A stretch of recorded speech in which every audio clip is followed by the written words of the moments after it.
السلام عليكم ورحمة الله وبركاته. فيديو يوم الأحد هو استكمال للفيديو بتاع يوم الخميس للعاصمة الإدارية. الجولة اللي احنا كنا عملناها في الفيديو دوت هشرح لكم فيه أكتر من حاجة. المحور اللي هو خاص بالمحور بن زايد الشمالي مشينا عليه بالفعل وكملنا ودخلنا، كان على ايدينا الشمال منطقة الأعمال المركزية CBD وعلى ايدينا اليمين MU7، ودخلنا بعد كده على منطقة MU23.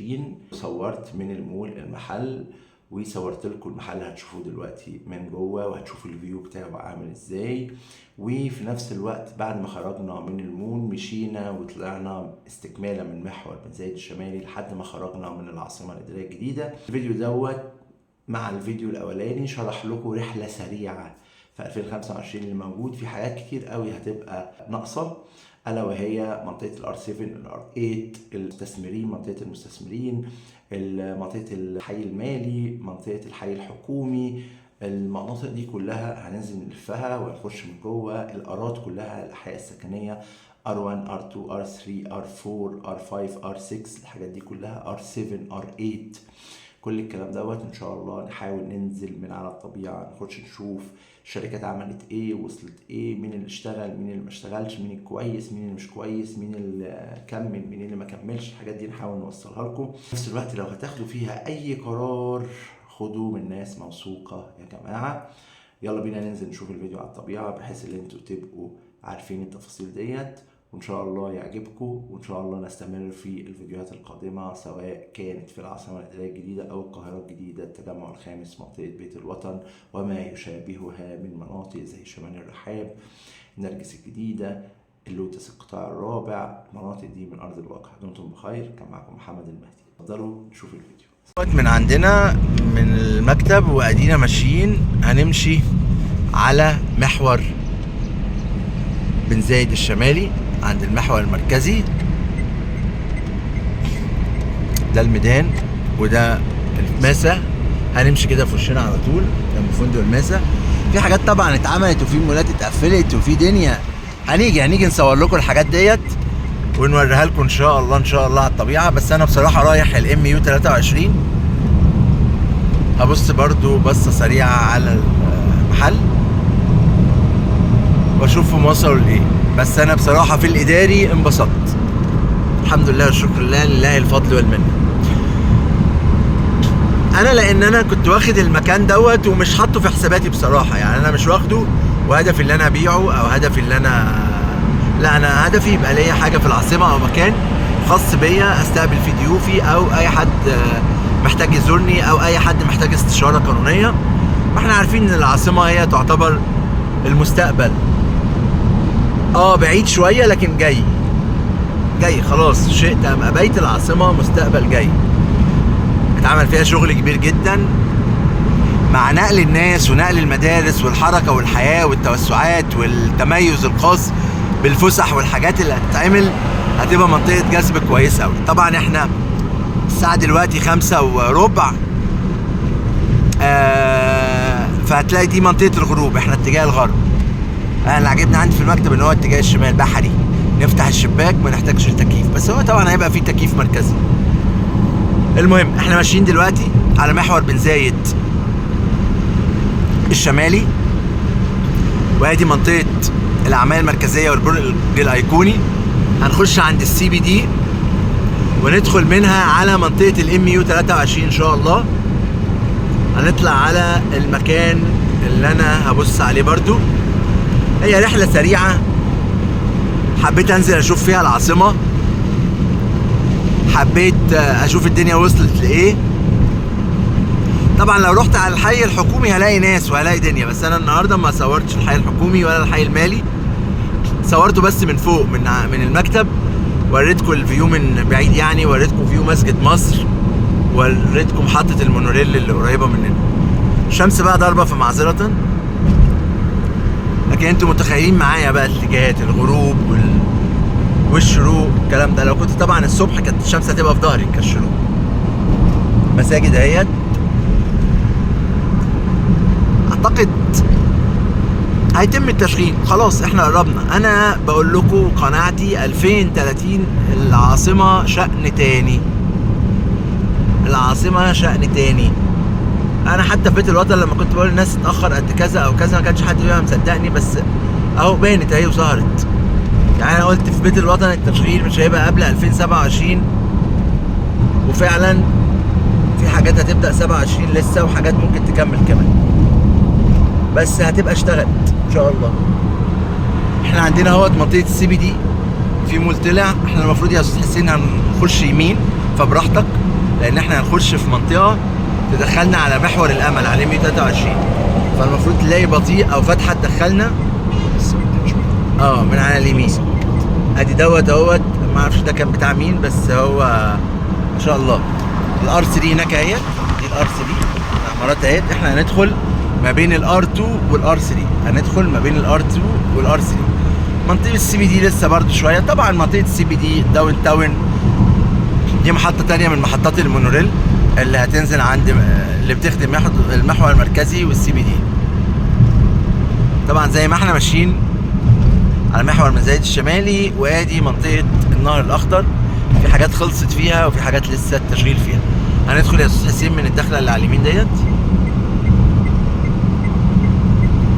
هندخل على الام يو 23. اعتقد الام يو 23 من اكتر المناطق اللي هيكون فيها مولات اتبنت. يعني انا كنت دايما بقول ان الام يو 23 بعد منطقه الاعمال الحي المالي والحي الحكومي في الانشاءات، وبالفعل هيئه المولات اللي هي موجوده. انا برضو هحاول اخش المكان، مش لازم اقول المكان واقول الدنيا، بس يعني ايه، هحاول اخش المكان واصور من وانا جواه زي ما صورت من وانا بره. بس انا المحل واخده في الدور الثاني في منطقه الفود كورت، في منطقه الفود كورت. طبعا انا دايما بفضل الحاجات التجاريه تبقى دور ارضي. وقتها انا خدت الدور الثاني عشان خاطر الميزانيه، وفي نفس الوقت خدتها في منطقه الفود كورت عشان خاطر يبقى في تشغيل ليها، بحيث ان لو في مطاعم اشتغلت يبقى منطقه الفود كورت خاصه بمنطقه المطاعم، وتخدم المول نفسه الادوار كلها، لان المول هنا تقريبا ارضي و7 او ارضي و6، فكل اللي عندهم مكاتب او حاجات موجوده ينزلوا ياكلوا في الفود كورت. والموقع نفسه حلو بصراحه، على ميدان كبير جدا على محور الامل، وبالتالي اللي على الدنا الشمال دي الار 2، وبالتالي هيجيله ترافيك عالي جدا برضو، سواء كان من السكان اللي ساكنين في الار 2 او السكان اللي ساكنين في الار 3 او الماشيين على محور الامل نفسه، لان محور الامل بيجي من طريق السويس يا جماعه وبيقطع العاصمه بالعرض. تمام. انا طبعا يعني شفت المكان وهدخل دلوقتي اقف فيه، والله المستعان. يعني انا قدرت اوصل من الخريطه اللي معايا للمكتب، يعني خدت العقد وطلعت بالخريطه ورسمت. طبعا انتوا شايفين، اعتقد وانا في المحل هكون شايف الفيو ده، اعتقد وانا في المحل هكون شايف الفيو دوت. هنشوف واحنا في المكان. اسيبكم ونشوف واحنا جوه المول ان شاء الله. انا واقف بالفعل في الدور الثاني في المكان. دي المنطقه بتاعت البلازا والليجون، وده الفيو. هما دلوقتي في الدور الخامس، هو ارضي و9 شغالين. المنطقه ديت هتبقى المنطقه بتاعت الفود كورت نفسه، اللي هو الترابيزات. دي الترابيزات نفسها، وادي الطرقه اللي هو الممر اللي هيتم المشي فيه، وادي المحل المفروض اللي هو دوت. فالحمد لله والشكر لله. دي منطقه الفود كورت، الدور الثاني كله للفود كورت. دي هتبقى منطقه خدميه كلها للترابيزات، والترابيزات ديت بص على الفيو وبص على النافوره، وادي اللوكيشن، وادي البرج الايقوني. وبعد كده الطرقه اللي هيمشي فيها الناس او الزائرين، وادي المحلات. كل دي كده المحلات ورا بعضيها. يبقى الجزء الامامي ده الخدمي واللي عليه القعده والفيو، والجزء ده الطرقه الممشى، والحمد لله المحل اهوت. طبعا ظهر فيه مولات كتير اتبنت واشتغلت، ومنطقه الام يو 23 ورا، لكن اللوكيشن الحمد لله زي ما انتم شايفين. مش محتاج كلام. الحمد لله والشكر لله، لله الفضل والمنه. احنا خارجين اهوت وهنمشي على، خرجنا من المكان اهوت، وزي ما قلت لكم المكان هنا بيخدم منطقه الار 2 والار 3 ومحور الامل. لا وتقاطع على شوارع يا حسين قطعه يعني. لا مكانه بصراحه حلو. يمكن كان الواحد نفسه ياخد دور ارضي، لكن في الاخر هو احنا ما خدناش الارضي علشان خاطر هتدخل يمين عشان تحور على محور بن زايد على طول. لانك لو دخل ولا نمشي، استنى بس، نمشي جنوبي صح؟ خلينا نمشي جنوبي مش شمالي. لو مشينا من هنا هنمشي محور بن زايد الشمالي. ان لما مشينا بس احنا خد بالك لو طلعنا من الشمالي بنطلع ونلف على طول نرجع على الدائري الاوسط، فخلينا ناخدها شمالي واحنا راجعين. يلا من هنا احسن. من هنا ماشي مظبوط يمين. انما لو دخلنا النفق هنطلع على الجنوبي. هتلف لفنا من هنا ماشي شمالي مع المونوريل، ونوري للناس برضو احنا جايين جنوبي ونوريهم واحنا راجعين شمالي. اوكي احنا لفينا، احنا خرجنا من التجمع 4 او كنا في التجمع الساعة 4، جينا ولفينا لفتنا وبصينا على الاماكن وطلعنا وشفنا وراجعين اهوت الساعة 6 الا ربع اهو.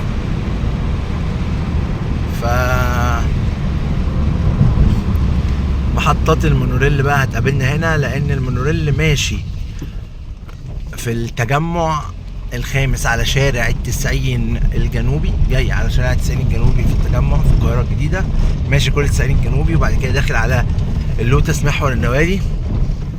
هنرجع من هنا ونخرج في طلعة تضطر تخش من كده الحتة دي كانت انضف كده وتخش اي دخلة يمين.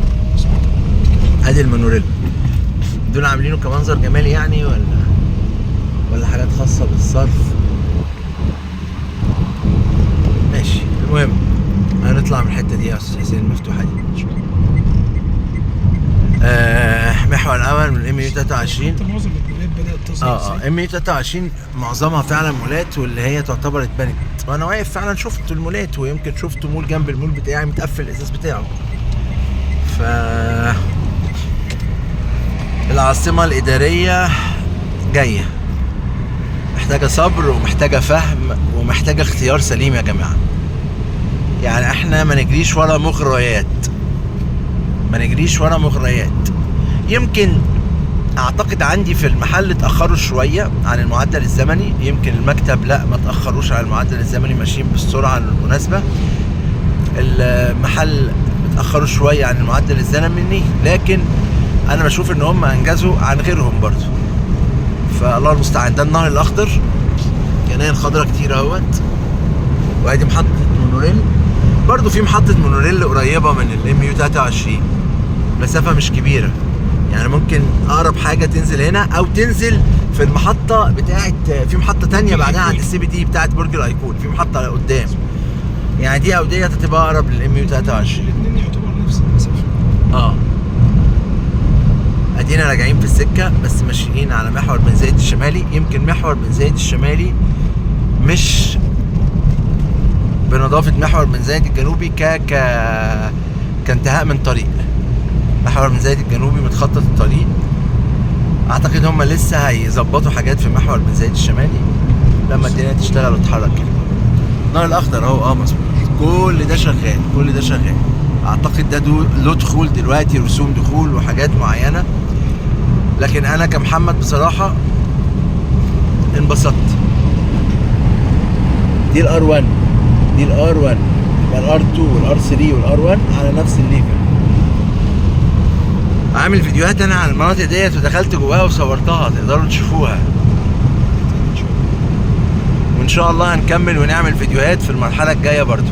معلش بقى لو الشمس ضاربه في وشكم، بس كل اللي على شمالنا ده النهر الاخضر ظاهر وباين جدا جدا جدا، وزراعات وحاجات موجوده، واعتقد هيبقى في هنا حدائق ومداخل، بوابه 5 اهيت. ان شاء الله نحاول نخش من جوه ونصور ونشوف ايه التميز وايه اللي هيتم، والمكان دوت ان شاء الله يبقى فسح لناس كتير يعني. احنا خارجين على محور بن زايد الشمالي ومروحين على التجمع الخامس، فخلاص اعتقد ان انتوا كده شفتوا فيديو مش عايز اطول اكتر من كده، لكن خلاص احنا يا دوبك اهوت في محطة مونوريل تانية. طبعا لو ماشيين على محور بن زايد الجنوبي هيبقى الترافيك والعربيات اكتر، لكن احنا خلاص خلصنا الار 3 والار 2 والار 1 اهوت، وداخلين على بوابة العاصمة وعلى الخروج. اول ما نخرج من بوابة العاصمة خلاص اللي يفصلنا بيننا وبين التجمع هو الدائري الاوسطي، فممكن نخش من عند بيت الوطن محور بن زايد او نرجع من نفس طريقنا. الله المستعان. سعدنا بيكم، ارجو ان الفيديو دوت يكون وضح لكم الدنيا والصورة بعد 2.5 سنين ما جيتش فيهم العاصمة الادارية، لكن ان شاء الله انزل اصور لكم الفترة الجاية اكتر من فيديو جوه المناطق نفسها، ولو محتاجين منطقة بعينها جوه العاصمة قولوا لي اصور لكم فيها، وان شاء الله نفيدكم بخبرتنا وبالحاجات اللي احنا فاهمينها، سواء كان في القاهرة الجديدة. يمكن انا خبرتي اكتر واقوى بمنتهى الامانة، حافظ القاهرة الجديدة والتجمع الخامس بالشبر زي ما بيقولوا، حافظها وحافظ تفاصيلها وعارف كل العيوب والمميزات اللي فيها. لكن برضو العاصمة الإدارية عندي خلفية مش بقوة القاهرة الجديدة، لكن نقدر نوجهكم في الإطار السليم والاتجاه السليم والمعايير السليمة اللي تقدروا في أساسها تاخدوا، وربنا يكرمكم إن شاء الله. بس لكن وانت بتشتري هنا محتاج صبر، بس مع الصبر شركة ثقة، لأن بصراحة بشوف أحيانا وعود جميلة ولذيذة قوي، بس على أرض الواقع ممكن ما تطبقش. فبالله عليكم بس نركز في النقط دي. محتاجين ناخد حاجة مش محتاجين من وراها الوعود، محتاجين ناخد حاجة هي لا إما بايعة نفسها لا إما مأجرة نفسها. وانت بتختار اختار مش من اللي بيوعدك ان انا هأجر لك وانا اللي هخلص لك وانا لا، هو أجر لك ما أجرلكش انت تأجر لنفسك. وقت ما تقول يا ايجار هتلاقي ايجار، وقت ما تقول يا تشغيل هتلاقي تشغيل، وقت ما تقول انا محتاج المكان دوت ليا هتحتاج المكان ده ليك. الفيديو طول لكن في الاخر انا مبسوط بالجولة ديت، انبسطت. الدنيا اتطورت اكتر من الاول، في حاجات كتير قوي انا شفتها خلصت اكتر من الاول، لسه في شغل لسه طبعا، ولسه الترافيك هيزيد ولسه بس ان شاء الله في شأن كبير. شرط ان احنا نختار صح ونبقى عارفين هنختار ازاي. خلاص اهوت البوابات والمخرج بتاع محور بن زايد الشمالي. دمتم بخير، كان معاكم محمد المهدي. لو حد محتاج اي نصيحة او اي معلومة تخص القاهرة الجديدة او العاصمة الادارية الجديدة يبعت لي، ولا تنسوا الدعاء لاخي عبد الله بالرحمة والمغفرة. وشكرا يا استاذ حسين، تعبناك معانا في الفيديو دوت، شكرا جزيلا يا حبيبي. اشوفكم دايما على الف خير. السلام عليكم ورحمة الله وبركاته.